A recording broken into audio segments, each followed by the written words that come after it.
Judy, we want to thank you for the wonderful presentation this morning. It's so good to have you with us again today. And just tell us a bit about your current work and the book, and what led you to want to write Holy Imagination. Okay, thank you, and good afternoon, everyone.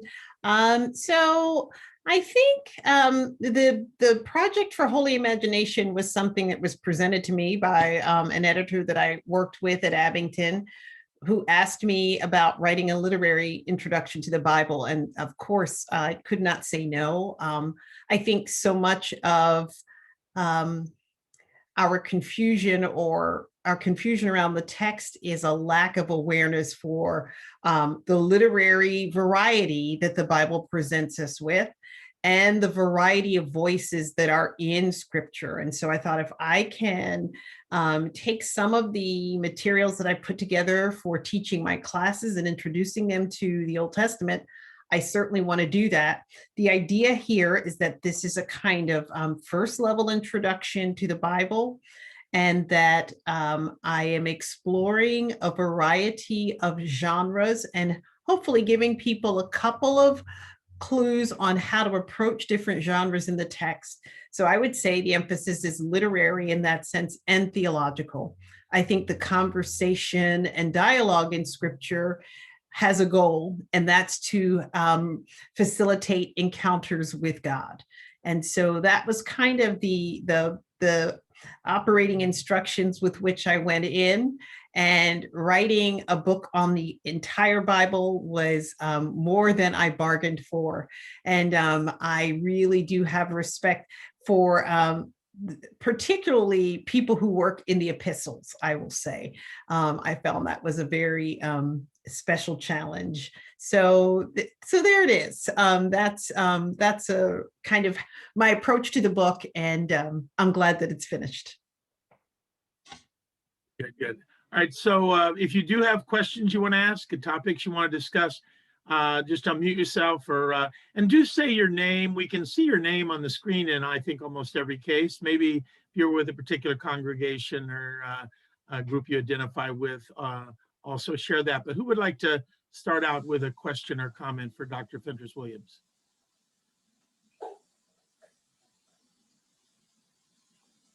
Yeah, Meg. Yeah, I'm Meg with New York Avenue. And I wondered if you could talk a little more when you say that about the difference the genre makes as you're encountering Scripture. If you could give us some examples, that would be wonderful. Oh, sure. One example I like to use is with the creation accounts that we have in Genesis. So there's so much emphasis in some circles around the Bible versus science. How does that argument become mitigated if we look at the first creation account as a poem or liturgical piece, that perhaps it is talking about God's creation, but not in any sense of the word trying to give us an accurate portrayal of what happened, that we confuse the truth of the Bible with the way in which the Bible presents its story. And one of the things I say to my students over and over again is truth is not a genre. So the Bible can be true and be poetry, and the Bible can be true and be a different kind of material. And so our work and the invitation in using your imagination is to figure out how the genre gives us truth.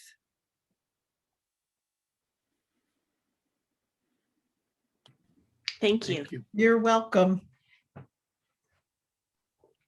Hello, this is Michelle, and I'm asking a question. I don't know if it necessarily, or maybe you can tie it in with your presentation this morning. Like, for instance, take an organization or a ministry that you're dealing with. And as a group of individuals, you want to come up with a vision. You know how people, they have like mission statements and vision and things like that. how would, I mean, maybe a vision like you were mentioned can come from a dream or interpreting a dream. But how does that differ, or does it differ, or can you use the same thing when people are trying to create a vision of the work that they do in this organization? Because it's more than just one person. It's like a team effort, but you want to be guided by a vision. What do we want to be? What can we be? That type of question. I hope you understand what I'm trying to ask. Michelle, I think I understand. I hope I can give you a satisfactory answer. I think people who work with organizations, particularly teaching organizations or religious organizations, they're people who have spent a lot of time writing about this, particularly in the areas of practical theology.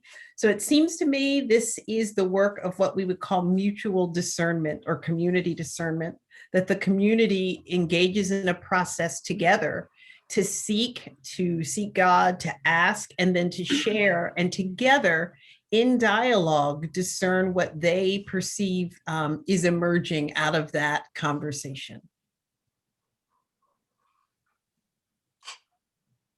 So in some ways, the difference between that's different from, me having a dream or a vision that I then invite a community to share, as opposed to a community coming together and together kind of seeking some clarity, or even the vision itself, seeking that together. But I mean, if someone was to get some discernment from a dream and bring that to the community, could that be a starting place for the collaboration amongst us, or the people? It can be. So it's hard to answer because this is a hypothetical situation. Okay. So it depends on what the dynamics are in that group, what the group is, how they have come together. But yes, it is possible. Okay. Other topics. Thank you. You're welcome. Thank you. Yeah. I saw someone else unmuting a moment ago. Yes, Ms. Clay. Hi, Dr. Hi. Hi, how are you? Okay, I actually have a question, kind of a follow-up question regarding visions and dreams. So I was wondering, I would like to ask if you could talk a little bit about the distinction between vision and dreams as you see it displayed in the scripture. Okay. It's very good to see you, Nicole. So I think a couple of things. I think the challenge is that they're the words themselves. So if you look at the words, sometimes there's overlap, right? So sometimes there's something that's described as a dream, but when you look at the way it's described in the text, it seems like a vision. So a vision is simply something that appears, something that makes itself evident to you in its simplest sense of the word. So in that sense, a vision and dream could be the same. If someone has a visitation in their sleep, is that a dream or is that a vision? And so I think that this is one of those places where we have to think about what language can do and what it cannot do. So we got to think of a couple of things. Were the writers intentionally thinking, I want to use this word here or that word here? Or is it the case that that particular writer uses one of those terms to apply to a number of things? Or is it possible that different regions had different ranges of meaning for the same term? So all of those things come into our interpretation. So what I like to do is take the word, look at its kind of foundational meaning, and then do what we call a range of meaning. So in scripture, if we see the word vision, where does it appear? Does it happen more often when someone's asleep versus when they're awake? Does it only happen in these ways? So kind of to build up a case just based on what we see gives us a range of meaning. But even as we do that, that doesn't mean that word can't be used in other ways. I'm thinking now, even if you think about the English language and how you can see usage changing. Impact wasn't always used as a verb. Now people in business use impact as a verb all the time. Zoom wasn't always a verb. Now it is. And so it's like, I can't wait to see the dictionaries in the next few years to think about how language changes based on usage. This text comes to us from an oral tradition. And so we want to be mindful of the fact that just because the dictionary says it gets used this way, we want to be mindful that oral communities are always expanding meaning. Okay. Hi, I have a question. Hi. Could I just add on to that, that when you talked about collaboration, that would mean that when visions and dreams, ideas come up, that everyone has to have and make a contribution in order to really mold it into something that everyone will buy into, to be commercial about it. Yeah, well, at least most. It may, I mean, I don't know if we ever get everyone, I think, but to get a good representation helps. Yes. Now, Broad agreement. Yeah. Go ahead. someone was trying to get in. Yes. Someone else had a question? Yes, Robert Van Zant here. Yeah, Robert. Hi. And where are you from, Robert? I'm a pastor at Faith Temple Church that meets at New York Avenue Presbyterian Church Oh, great. since Good, Robert. 1984. Good. Good. Okay, now we haven't met there since the pandemic last year, but we still connected. My question is this: Faith Temple Church is a same-gender loving African American church that's been meeting since 1982. And since 1984, there at New York Avenue Presbyterian Church. Currently, I'm doing a PhD in clinical pastoral psychotherapy, a doctorate in clinical psychotherapy. And I was listening and trying to figure out ways to use the apocalyptic understanding as a therapeutic method for persons who are part of the African diaspora, first of all, also part of who are same gender loving, and also part of same gender loving in African American church history. And I'm trying to put that together into some kind of framework to when we do get back together, how do you minister in that kind of thing? Because there are people. One of the things I did notice very, very early, I'm talking too much, very early in my ministry, is that we as African Americans very often operate in an alternative reality. How do you make sense of that? How do you minister to that? Okay, so you're expecting me to answer all of that in the time allowed. So I'm gonna try to come at a few of the things that you said. And Theo, before we go on, there's someone whose last name is Bailey who keeps trying to get in. Okay, So we'll have her come next. Okay, Deb thank Bailey, you. I think. So, we'll have her come next. Thanks. Yes. So Reverend Van Zant. So let me start with the multiple consciousness. People of color survived and functioned because they were able to maintain multiple consciousness. W.E.B. Du Bois talks about this. And other communities as well have adapted this way of survival. I think that that ability to see more than one reality or hold on to more than one reality at the same time is a tool that can be applied to a variety of situations, right? So you've already kind of tapped into this. There's this reality and there's this reality and there's this reality. So from a therapeutic perspective, how does someone use that? So I'm not a therapist. But what I can say is that I think what we want to do is invite people to celebrate their embodiment. And I mean that in every sense of the word, that it is not, that there is a unique, everyone has a unique embodiment, and that includes multiple consciousness.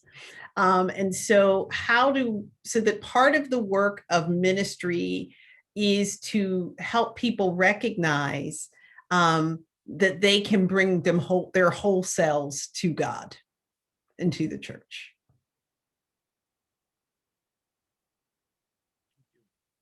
Yes, Deborah Bailey, I think is. Yes. Hi, Reverend Pastor. Look, I want to first of all thank you this morning. I'm from a running, shouting tradition.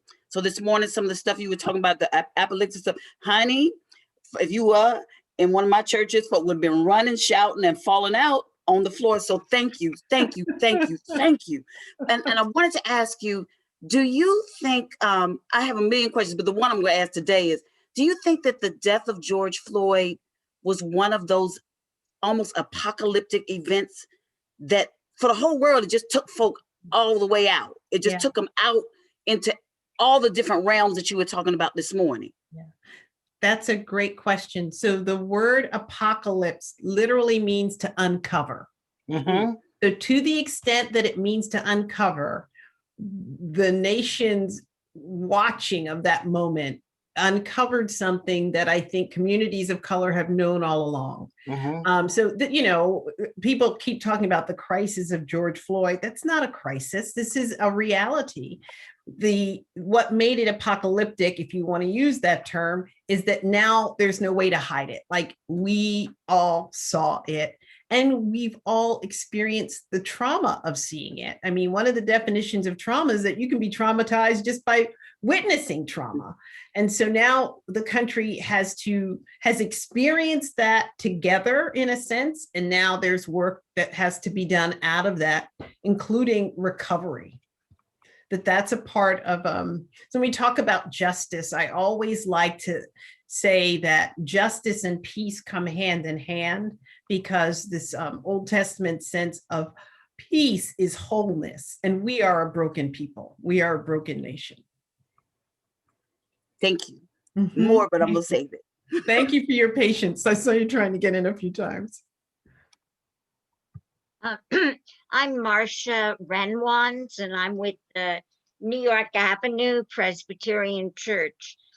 And it strikes me that, and many have commented about this, that we're in a time that's similar to our earlier Civil War in this country, where the Confederates had their churches and they felt they were doing God's work, and the same in the Union.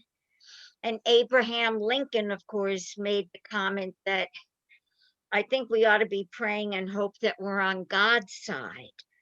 But so little has been done confronting some of the white evangelical churches who maintain that Trump was sent by God to do his work. And for those of us who believe in racial equity and equality, it could not be further from the truth. So how do you see that in terms of learning from others, listening to others? Just your comments on that would be great. So I think that when we talk about this time being like the time of the Civil War, one of the things we have discovered and learned is that we have been and continue to be a divided nation. So there's this, I talk about this in the Old Testament, where there's the division between the northern tribes and the southern tribes. And I say, even when they were together, they weren't together. And so there's a way in which even when our country said we were all together, we weren't together. And listening to a community who says this person was sent from God, whoever that person is, I think invites us to ask ourselves how and when we invoke God's in support of what we are doing. And I think this is something that most people who are Christians do at some point in time. And the question is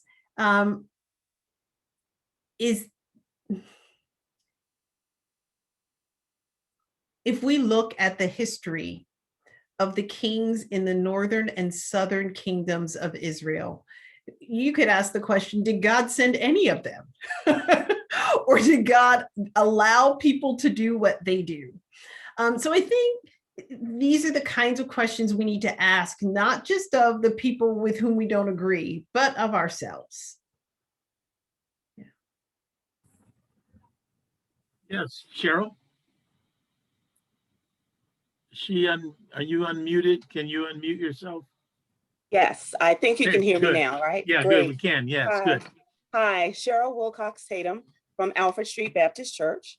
Hi, and I had, well, one question I did post in the chat. I'm not sure if you were able to see it, but when you were answering the question for Nicole, and you talked about finding a range of meanings for a word to sort of talk about the context, to figure out the context of that word. Is that also like doing what I think is called a word study? Where Yes. Okay. That's well, exactly what it is. Okay, wonderful.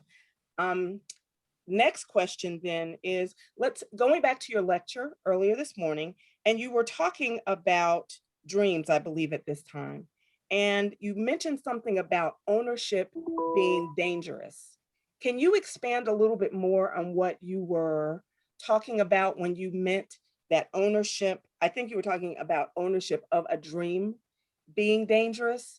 I'd like you to expand just a little bit more on that so we can have a full understanding. I think what I want to say is that we need to tread lightly and not assume that simply because we hold something that we own it, whatever that thing may be.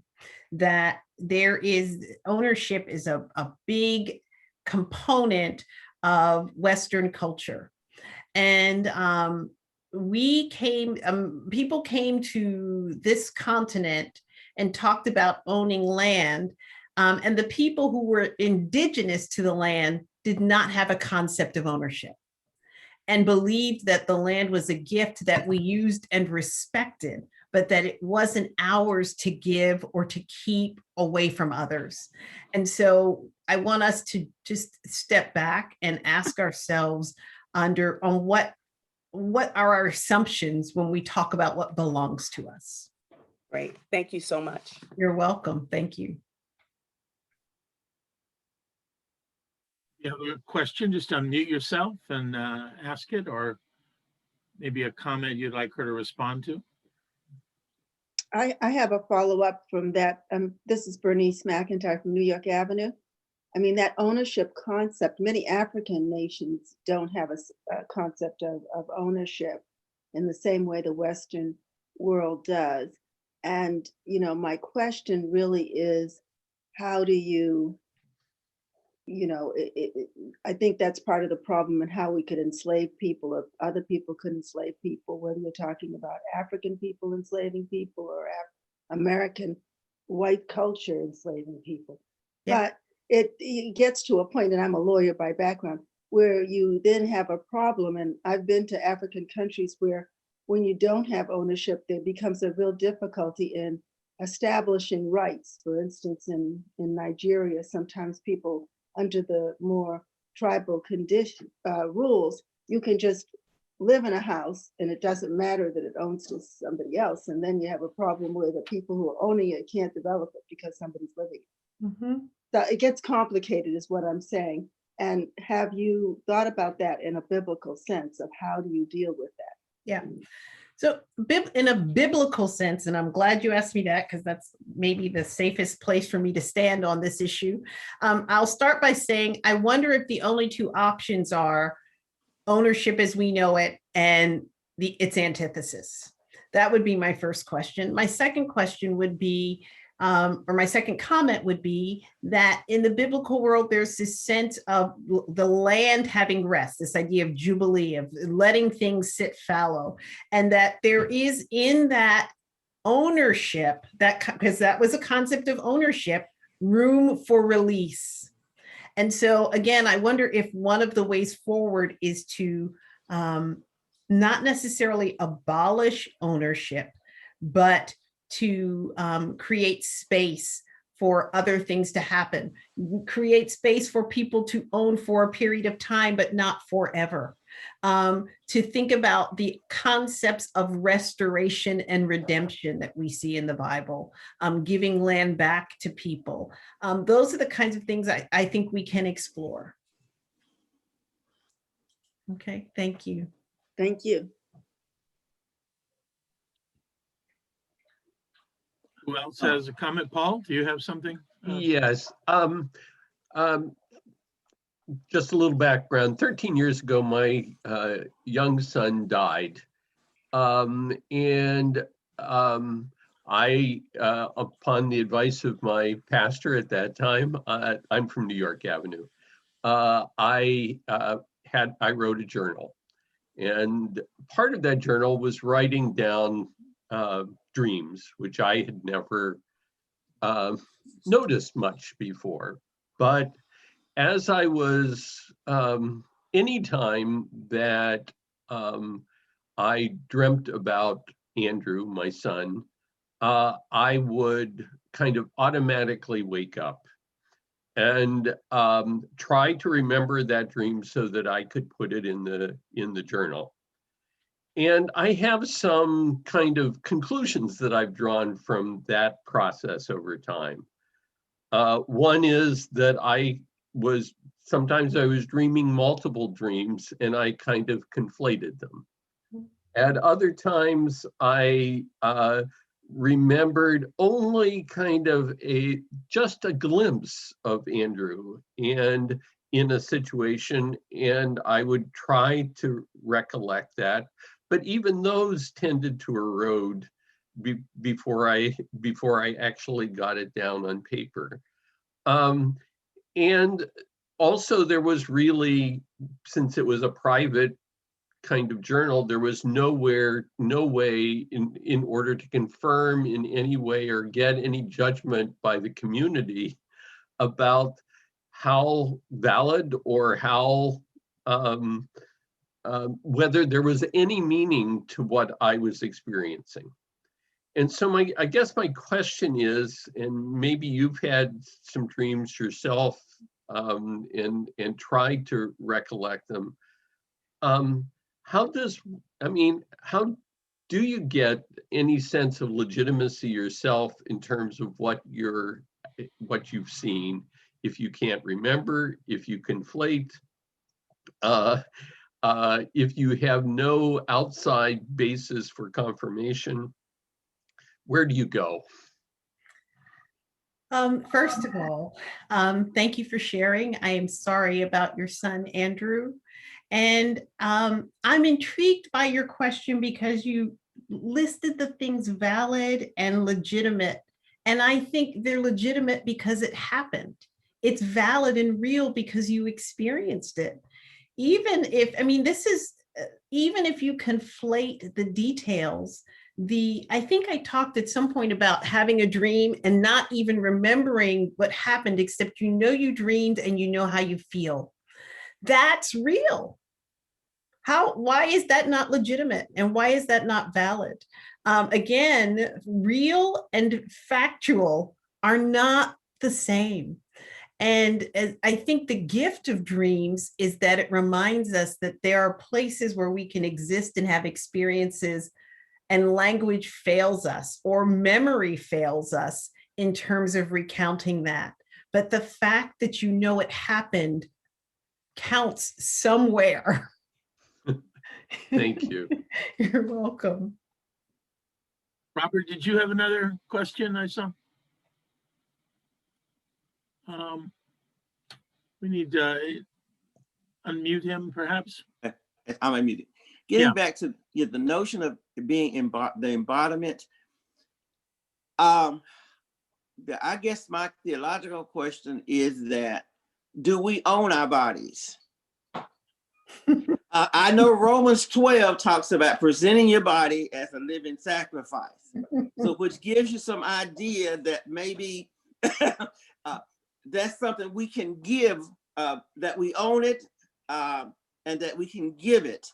I know property and all those kinds of things, but is the body the thing that only thing that we actually own? Is it, or do we own it? I guess that's what I'm trying to get at theologically. Yes, Reverend Van Zant, you sound very much to me like a systematic theologian. And I do not know if I can give you the answer that you want. I suspect that we are stewards of our bodies. That's a word I feel comfortable with. It's something we've been entrusted with. But we don't bring ourselves into being, and we don't take ourselves out. So, but I do think it's safe to say we're stewards. And perhaps what Romans 12 was saying, that although we don't really own them, but we give God permission to somehow or another, there's a relationship that we have with God to present ourselves as a living sacrifice. Although God actually owns them, but we can tell God is polite. A polite God, maybe. God is polite and loving, and that you think that you own your body. I like that. I like that. And that you believe that you do, and give you permission, and you give God permission to do what God wants to do with it. I like that. I like that. Thank you. Someone else who perhaps has not asked yet, who would like to have a question or comment? If I may? Yes, yes. Okay. First of all, I'm so happy to be part of this forum. My name is Rosalind Clayton, and I see some of the friends I've known from New York Avenue from way back when Jack McClendon was around, Janine and Paul and Bernice and a couple of other people. Some people from Alfred Street, Johnny and Dr. Judy. This forum has presented an escape for me to be part of something else on a Saturday.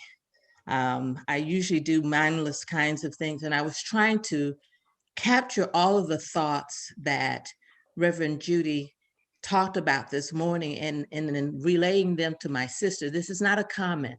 I'm just trying to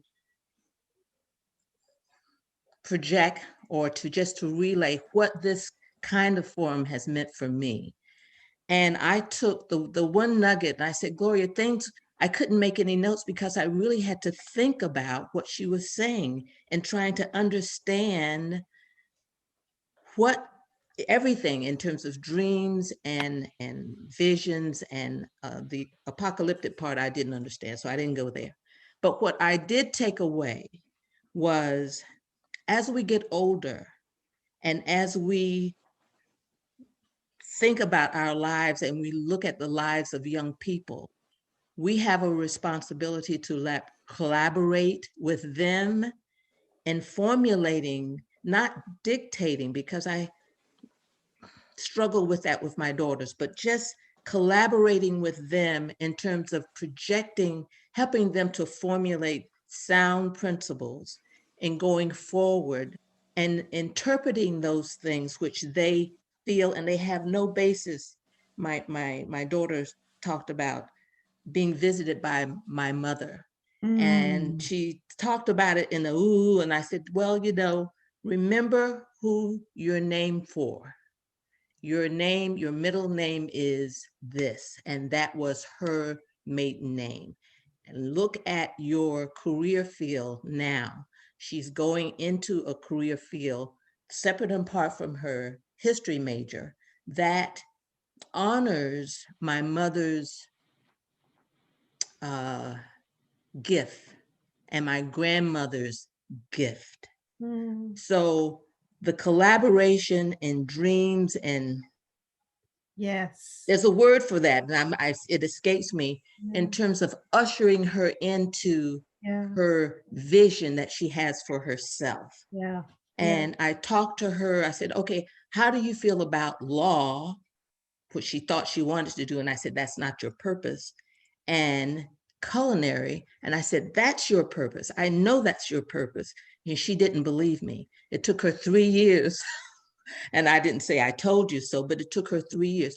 But the thing in terms of the collaboration with my daughter in realizing her dream that she didn't know, now a vision, and how I help her celebrate that.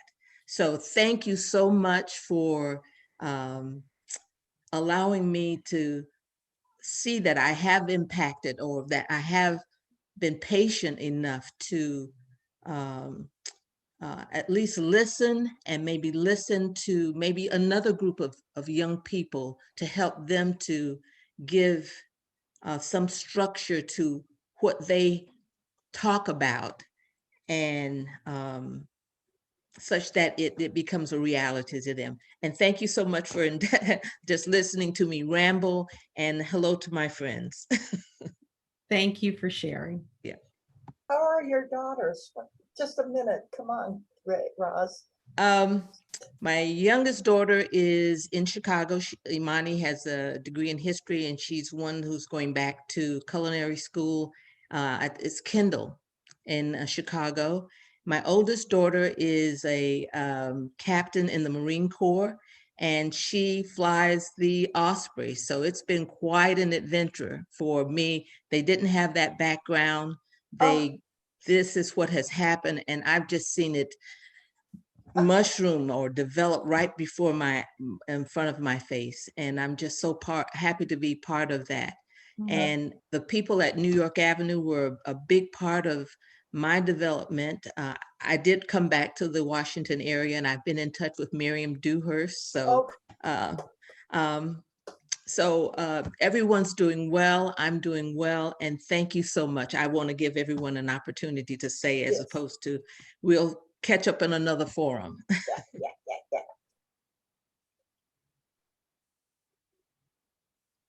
Hey, Theo, there are a few people who raised their hands using Zoom. Yeah. Theo might be frozen. I don't know. So I see Cameron. I'm going to say Cameron, and then someone, it's NEMRA. I don't know who that is. So we'll go to Cameron, and then the person who's NEMRA, and then Christine Harris. Let's do those three next, and then we'll see who else we have, okay? Thank you, Dr. Fentress Williams, and thank you, Theo. I was really impressed, I guess, by two things in particular, and that from this morning. And that was first, that thought that dreams are bigger than us individually. And I think I've lived in a shell of dream interpretation, for psychotherapy for so long that I sort of forgot the fact that dreams could actually tell us something about others as well as ourselves. And what struck me in the Eli and Samuel story was that there was some kind of acceptance for this new experience on Samuel's part, and I guess one that Eli had, if I have that straight, of hearing God's voice. And so my curiosity is, how do we approach mental illness in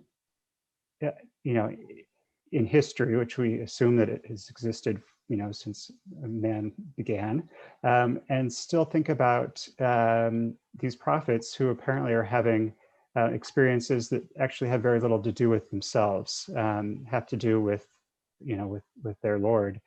And again, just was very glad to experience that sort of communal building thought of dreams being bigger than us. And so, yeah, thank you. Thank you. So how do we, so mental illness, I assume, has always been around. And what's interesting in biblical interpretation is how we parse that out. When someone was possessed by a demon, did that mean they were mentally ill? Or did it mean that they were possessed by a demon? So this is kind of the intersection between a post-enlightenment world where everything has a scientific explanation, and with it, the assumption that anything prior to that can be explained in those terms, which is counter to an acknowledgement of the existence of a spiritual realm where there are, in fact, spirits. And so those are the layers that have to get parsed through. And that is not my area of expertise. But what I do push against is the assumption that everything that is referred to in this way would fit easily into one of our DSMs. I think that our lived experience is far more complicated than that. Thank you. But there are people who are experts at this. I'm just not one of them. So, What okay, is and then BSM? Pardon me, what is BSM?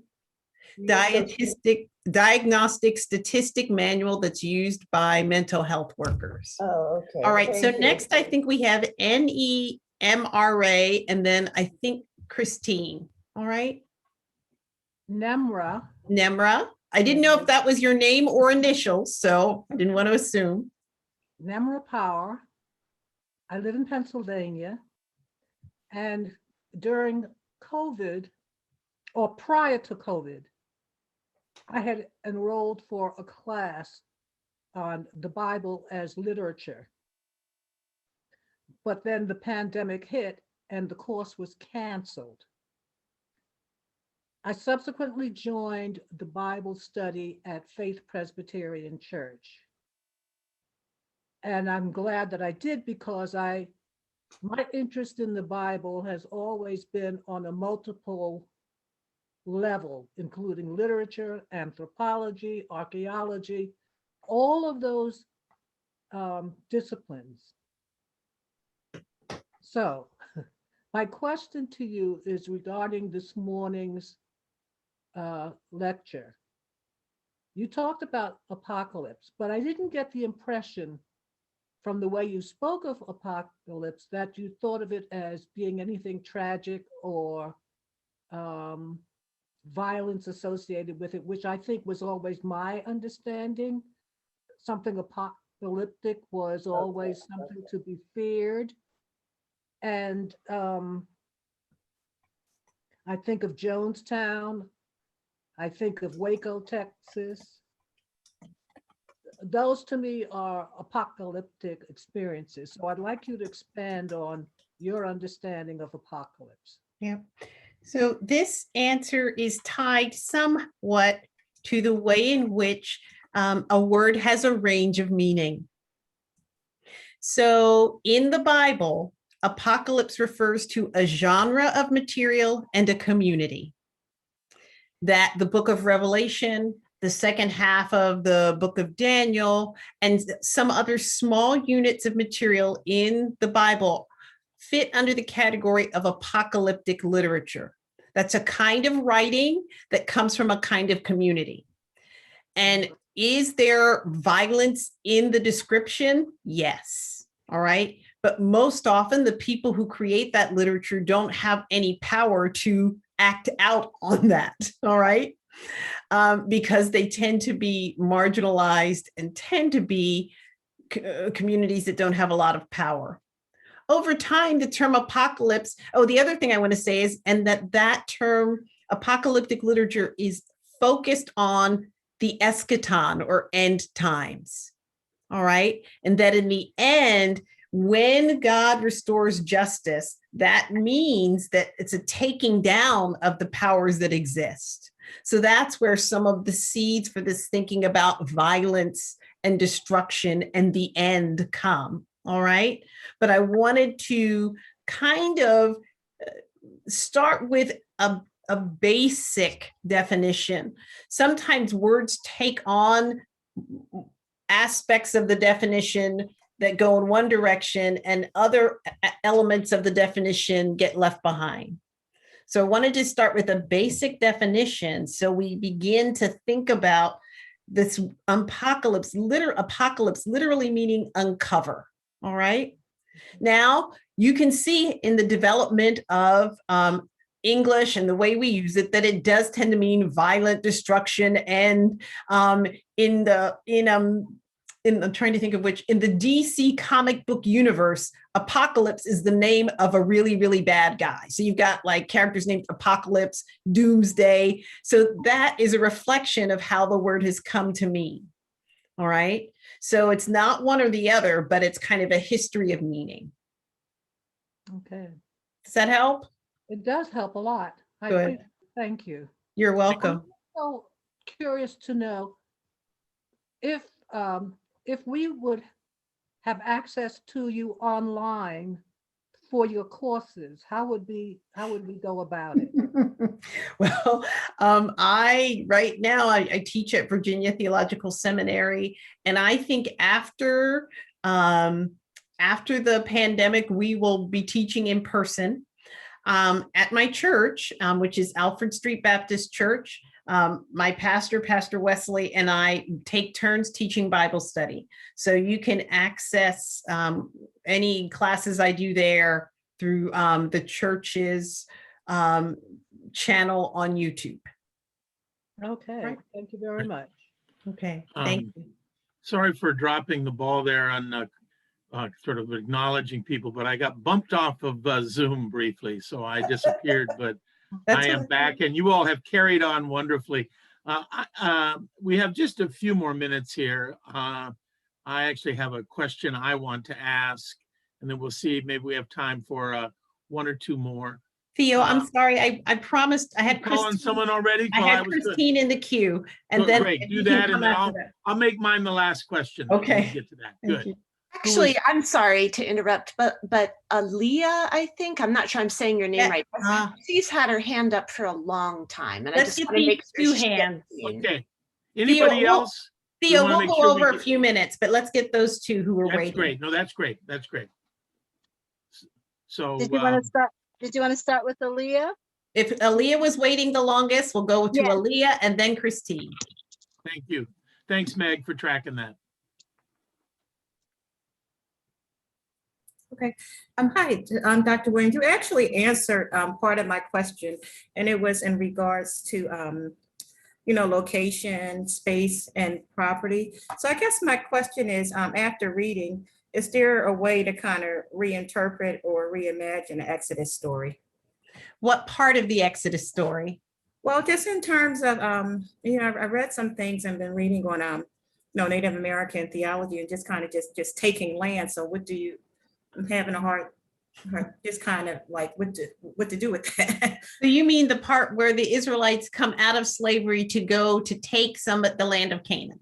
Yes. Yes. Okay. Yeah, this is a problem. And a lot of biblical scholars and theologians have talked about this. You've probably read the work by Robert Allen Warrior. You've read the work of women who've talked about this concept. This is kind of goes back to this whole thing I'm saying about ownership being a problem, particularly if a community feels that it is God ordained, right? So we can look at the history of many countries where we get this dynamic. And so I think our work is to stand back and be critical of that. Yeah. And that then forces us to ask ourselves, is God somehow not concerned about these other people? Right. Yeah. So this is where our culture and our tribalism is infused with our religion. And the part of the work we have to do is to start parsing that out and then repent for what we've done. Okay. And there's another question. I'm just, like the Bible, the Old Testament, but still kind of just struggle with that and kind of just thinking of, I'm guessing it's just like concepts of God and just kind of just take That's okay. I'll just, I don't want this too Yeah, long. no, But thank you. but I mean, I think keep doing this work. Keep remembering that whatever any community says about God is a small part of what God actually is. Okay. Okay. Thank you. Keep struggling. I'm Okay. Christine. Hi. Yes. and, Hi. Thank you for being forgive- patient. Yeah, forgive me. I'm driving, and that's why I have my photo up. But That's- so, earlier during the seminar, you said something so important about music and the role that music has, especially hymns, in helping us redirect back to a place of peace in all of this troubling times that we're in right now. Yes. And with that, I also have heard, just from your sermons and even from the seminar today, just this theme that you have about just your delivery of being out of the box with God and, bringing ourselves to God authentically as we experience God and recognizing that how others experience God differently as well, right? And Yes. so I'm wondering, it's like a jazz type of approach, I might say, but would you comment on how that might tie into sermonic preparation? Because, again, when you mentioned the music, you said, sometimes we think we have to have the music right, the notes and all of the instruments, everything just right. And sometimes we have to remember that as children, we would go about our day and just hum a tune, just, from joyfulness or happiness. And again, so how might that tie into sermonic preparation, for example? What are we saying here, Christine? Like sermons, like, would you comment, like, have you seen how that you can bring that same improvisation to hearing for a sermon or? Yeah, so I would say improvisation in terms of delivering, when it comes to preparation for a sermon, you're talking to a Bible professor. I am pretty, so here's my thing about preaching. When you have an opportunity to preach or teach, you bear a tremendous responsibility. Right. It's one I don't take lightly. And so I feel as though it is the responsibility of a person who is preaching or teaching to bring their best preparation to the text, because there's so many ways in which these texts have been abused, misused, and misinterpreted. So a person may have a gift for preaching, but the gift for preaching in my mind is separate from the preparation. And that I would invite people to bring both. Right. So thank you. And I brought that up too, and I'll just say this last thing, because there was a documentary that was out a couple of weeks back on the Black church. And one of the things, it struck me, it was interesting how, years ago, our ancestors, when they couldn't read or write, the Bible, and some of them were going to different places and were preaching. Yes. And I just found that it was just really intriguing to me. That's all. And I just wondered if, there's been a discussion about that. That's absolutely. I mean, absolutely. There have been traditions of child preachers, and clearly in the African American church, we know that we have had preachers who did not have access to education, who did the best they could. And that is something we want to uphold and recognize. Okay. Thank you. Thank you. Theo, thank you. Is there anybody else who had been waiting to ask a question who didn't, as we get near the end here? Thank you for your great questions. This was a great continuation and expansion of conversation. The question I had, and maybe it's one to end on that makes some sense, and what you said this morning about the difficulty of speaking about God. And I loved your example about it's almost like we're all stutterers in a certain way when we try to talk about God, the sort of ineffable nature of God. And I have thought of this, and it was helpful for me to hear that, but how so many of our arguments about this and that theology and the certainty people get into, and if we could have a greater sense of this, we're in the darkness trying to, see glimmers of light kind of attitude. And so just to say a little more about the ineffability of God, and yet our need to attempt to talk about God, Yeah. but and that whole tension and how we keep that in mind. No, that's a wonderful question, and thank you for that, because it's a great way to end.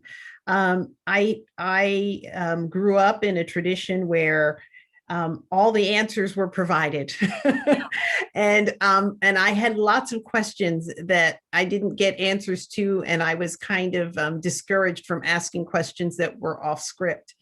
And the more I have studied this text, and the more I understand just the way language works, it just occurred to me that it's kind of silly for us to think that there is any language that is adequate to the vastness of God. If God is bigger than us and more than us, and if God created us, what arrogance to assume we could understand. How arrogant to think we can understand ourselves. If we could just get a hold of ourselves, this world would be a better place, right? So I think that the way forward is to celebrate the opportunity to know. And I often say, and I didn't say it today, but I try to say often what I know today. And that qualifies it to say, I may learn something tomorrow that changes the way I think. If you listen to what I said 20 years ago, I would tell you I'm not the same person. So wherever we are at a moment in time, we are saying what we know in that moment in our location. And whatever that is bearing testimony to our understanding of who God is. And the caveat is, but there's always more. God is always more. This is, among other things, a call for humility then in the ways we proclaim about God, not to not do it, but to be humble in it, I assume. Amen. Amen.